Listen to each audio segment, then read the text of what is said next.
Hi everyone, Rupam চলে এলাম আজকের প্রথম ভিডিও নিয়ে। প্রথমে জানাচ্ছি সবাইকে ভেরি ভেরি গুড মর্নিং। আর সচরাচর প্রথম ভিডিও আমার চ্যানেল থেকে কখনো নাটকের রিভিউ আসে না, বাট এই নাটকটা গতকালকে দেখলাম এবং সত্যি thank you so much to my audience. আমি সব থেকে বেশি কমেন্ট পেয়েছি এই নাটকটা নিয়ে। দাদা মেঘ বৃষ্টি রোদ্দুর, মেঘ বৃষ্টি রোদ্দুর দেখো, রিভিউ দাও, আমরা অপেক্ষা করছি। তো এই নাটকটা না আমার কাছে সত্যি কথা বলতে একবারই এসছিল, ওই আমরা যখন ফিডটা স্ক্রোল করি এই নাটকটার ফিডটা আমার কাছে একবারই এসেছিল, আমি তখনই চালিয়ে দেখেছিলাম, ঠিক আছে। বাট পরে আমি আর কন্টিনিউ করতে পারিনি। প্রত্যেকটা নাটকই দেখছি, বারবার তোমাদেরকেও কমেন্টে বলছি ভাই দেখে উঠতে পারিনি। তো থ্যাংক ইউ সো মাচ এই নাটকটা এত বেশি করে রিকমেন্ড করবার জন্য। গতকাল রাত্রে আমি দেখে ঘুমিয়ে পড়েছি, আমার দারুণ লেগেছে বস, নাটকটা দারুণ লেগেছে। ডিরেক্টেড বাই মাসরিকুল আলমের কাজগুলো আমার বেশ ভালো লাগে। রিসেন্টলি তারও একটা কাজ এসছে, আরও একটা নাটক এসছিল, সেটাও ভালো লেগেছে। ইভেন অনেক নাটক দেখি এই পরিচালকের, তো এই নাটকটাও কিন্তু আমার বেশ ভালো লেগেছে। কেন ভালো লেগেছে দেখো, নাটক ভালো লাগার তো অনেকগুলো কারণ হয়, সেগুলোই এই ভিডিওতে কন্টিনিউ করব। প্রথমত মুখ্য চরিত্রে আমরা দেখতে পাচ্ছি জিয়াউল ফারুক অপূর্ব এবং সাদিয়া আয়মানকে। এই জুটিটা মায়া শালিকে যেরকম ভাবে পারফর্ম করেছে, আমার না তারপরে এই জুটিটার কাজ দেখতে হেভি লাগে। কারণ মায়া শালিক আমার মনে হয় না এই নাটকটা যারা দেখেছে তারা মায়া শালিক দেখেনি এমনটা নেই। মায়া শালিক বিঞ্জে ওটিটিতে ছিল, বাট এখন ইউটিউবেই অ্যাভেলেবেল হয়ে গেছে। মায়া শালিক মানে শিয়াব শাইন যে কনসেপ্টের ওপর বানিয়েছে, আমার তো দারুণ লেগেছিল। মানে 2022-এ বানিয়েছিল মায়া শালিক, তখন আমি দেখেছিলাম, দারুণ একটা কাজ। এই জুইটার মধ্যে একটা আমি তখন থেকে ফলো করার চেষ্টা করি এই জুইটাকে, ভালো লাগে, মোটামুটি ভালোই লাগে। এবার এই যে কনসেপ্টটা মেঘ বৃষ্টি রোদ্দুর, বুঝতেই পারছো অনেক ঝঞ্ঝাট রয়েছে। বাট ঝঞ্ঝাটের মধ্যেও কি করে এই দুজন এক হচ্ছে সেটা নিয়ে হচ্ছে এই গল্পটা। এখানে মেন ভিলেন হচ্ছে অপূর্বর বাবা, সত্যি কথা বলতে। বাট ভিলেন কি আদেও ভিলেন, তোমরা লাস্ট সেটা বুঝতে পারবে। অপূর্ব মানে বলতে গেলে ল্যাথ একটা ছেলে, কোনো কাজ ফাজ করে না, মানে বোকা, একটু বোকা বোকা টাইপের, কিন্তু ল্যাথ।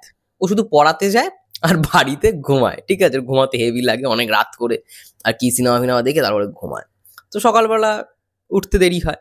তো ও যেখানে যেই বাড়িতে পড়াতে যায়, যেই বাচ্চা মেয়েটার, ওর আর কি দিদি হয় হচ্ছে সাদিয়া আয়মানের ক্যারেক্টারটা। এবার সাদিয়া আয়মান ডিরেক্টলি অপূর্বকে বলে ফেলে যে তুমি ওকে ভালোবাসো, তাহলে আমাকে বিয়ে করো, এই ঠিক আছে। তো এইভাবে ওদের ভালোবাসাটা শুরু হয়। তারপরে হঠাৎই একদিন অপূর্বকে ডেকে নেয় একটা জায়গায়।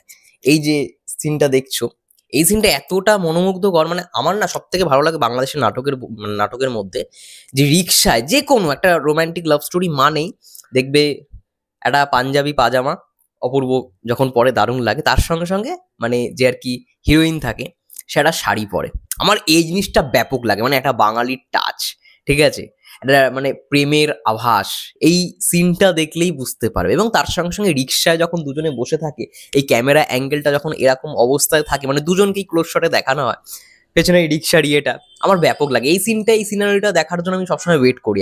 অনেক নাটকে দেখেছি, জাকারিয়া শৌখিনের অনেক নাটকে দেখবে এই সিনটা তুমি পাবেই পাবে, যে একটা রিক্সার মধ্যে দুজন বসে রয়েছে, মানে রিক্সাটা এগোচ্ছে, দেখতে ভাল লাগে, আমার তো ব্যাপক লাগে। এবং এখানে যে ড্রেসটা, এই যে সাদিয়া আয়মানকে লাল শাড়িতে অসাধারণ লাগছে, অসাধারণ। মানে আমি এর আগে সাদিয়া আয়মানকে এত সুন্দর কোনো নাটকে দেখিনি।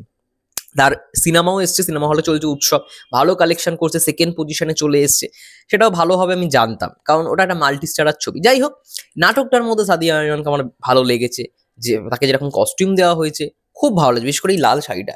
এবং একটা দৃশ্য রয়েছে তোমরা দেখতে পারবে, যে রাত্রের বেলায় সে কাঁপছে, বৃষ্টিতে ভিজে সে কাঁপছে, ওটা খুব মানে একটা কি বলবো, এখানে যে ডায়লগ ডেলিভারিটা করে সাদিয়া আয়মান, যে তুমি কথা বলো, আমি তোমার কথায় শুনতে শুনতে থাকি, তোমার সঙ্গে থাকি। অপূর্ব পাশে ছিল না, তো ওই মোমেন্টটা বেশ ভালো, বেশ ভালো, একটা খুব সুন্দর একটা মোমেন্ট। তো আলটিমেট কি হয় সেটা দেখার জন্য তোমাদের এই নাটকটা দেখতে হবে। আমাকে যারা যারা নাটকটা রিকমেন্ড করেছো, আমি তো প্রথমে ইয়ে করিনি, মানে প্রথমে হয়তো দেখার কন্টিনিউশনটা ছেড়ে দিয়েছিলাম, বাট যারা যারা রিকমেন্ড করেছিলেন আমি দেখতে পাইনি, যদিও বা আমার টাইম হয়নি বলে। 1 ঘন্টার ওপরে যেহেতু নাটকটা ছিল, তো সেই অনুযায়ী অনেক রিকমেন্ডেশন পেয়েছি নাটকটার। থ্যাংক ইউ সো মাচ এই নাটকটা এত সুন্দর একটা নাটক রিকমেন্ড করবার জন্য, আমার তো বেশ ভালো লেগেছে। এবার এই নাটকটার কি হয়, তুমি এক একটা জায়গায় এক একটা মজা পাবে। এখানে ডায়লগসও ভালো। এখানে একটা মুহূর্ত রয়েছে, মানে অপূর্ব সাদিয়া আয়মানকে ফোন করেছে, ঠিক আছে, বলছে আমি এই টাইমে আসবো, তোমার সঙ্গে থাকবো, এই করবো ওই করবো, দিয়েই হট করে সাদিয়া আয়মান খেপে যায়, বলে তুই আমাকে ফোন দিবি না 1 সপ্তাহ, ঠিক আছে? মানে তুমি থেকে ডিরেক্ট তুই, ওইটা দারুণ। মানে সাদিয়া আয়মান যখন রেগে যায়, বিশেষ করে অনেক নাটকে দেখেছি, তখনই যখন তুই করে কথা বলো, হে একটা আলাদাই সুইটনেস ব্যাপার কাজ করে।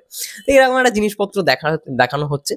এছাড়াও মানে নাটকটা আমার বেশ ভালো লেগেছে, কারণ বৃষ্টির যে মোমেন্টটা দেখানো হয়েছে, তার সঙ্গে সঙ্গে আরো অনেকগুলো সিন রয়েছে, বেশ ভালো। আমার তো খুব ভালো লেগেছে। সাদিয়া আয়মান পারফরমেন্স ভালো দিয়েছে, অপূর্ব তো বরাবরই ভালো। জিয়াল ফারুক অপূর্ব হচ্ছে ভাই রোম্যান্সের কিং, ঠিক আছে? ড্যাশিং হিরো ভাই, এমনি এমনি তাকে বলা হয় না, সে ভাই এই সমস্ত কিং। যাই হোক, মাসরিকুল আলমের আরো একটা ভালো কাজ দেখলাম, মেঘ বৃষ্টি রোদ্দুর। এবং অনেকে অনেকে আমি দেখি কমেন্টে প্রতিদিন যখন নাটকের রিভিউ করছি, তখনই বলছে মেঘ বৃষ্টি রোদ্দুরের রিভিউ কোথায়, তারপরে সিন্ধুকের রিভিউ কোথায়। আচ্ছা, সিন্ধুক নাটকটা আমি দেখে নিয়েছি, ভিকি জায়েদের কাজ। ভিকি জায়েদ তো আমার সত্যি কথা বলতে মানে আমি টপ পজিশনে রাখি তাকে। তো ভিকি জায়েদের কাজ আমি কখনো মিস করতে পারি? সিন্ধুক নাটকটা একেবারে অন্যরকম একটা নাটক হয়েছে, ওটার আমি রিভিউ যদি পরবর্তীকালে করতে পারি অবশ্যই করবো। তোমরা যদি বলো অবশ্যই করবো, ওটা আমি দেখে নিয়েছি। এটাই বাকি, শুধু মানে এটাই বাকি ছিল। এবং এটারই সব থেকে আমার রিকমেন্ডেশন সব থেকে বেশি, যে মেঘ বৃষ্টি রোদ্দুরটা দেখো, দিয়ে রিভিউ করো। ভালো নাটকটা, বেশ একটা ফ্রেশনেস ব্যাপার রয়েছে, মুগ্ধতা রয়েছে, খুব সুন্দর একটা ভালোবাসা, মিষ্টি একটা প্রেমের গল্প রয়েছে, সত্যি কথা বলতে। এবং এখানে অপূর্বর বাবার চরিত্রে যিনি অভিনয় করেছেন, অনেক নাটকে তাকে দেখতে পাই, দারুণ। ওই ক্যারেক্টারটার মধ্যেই মেন টুইস্টটা লুকিয়ে, ওই একটা এতটা ভালো একটা ক্যারেক্টার। যাই হোক, তোমরা দেখো নাটকটা, যারা যারা দেখোনি অবশ্যই দেখো, যারা যারা দেখে নিয়েছো তাহলে তো সবার ভালোই লেগেছে। কারোর মানে ভালো লাগবে না হতেই পারে না, আমি তো মানি না। মেঘ বৃষ্টির উত্তর আমার ভালো লেগেছে ভাই, ভালোবাসার গল্প হিসেবে একটা মুগ্ধ প্রেমের গল্প, একটা সুন্দর প্রেমের গল্প আমার কোথাও গিয়ে মনে হয়েছে। যাই হোক, তোমাদের কি মন্তব্য কমেন্ট করে জানাও। ততক্ষণের জন্য সবাই ভালো থেকো, সুস্থ থেকো, টেক কেয়ার।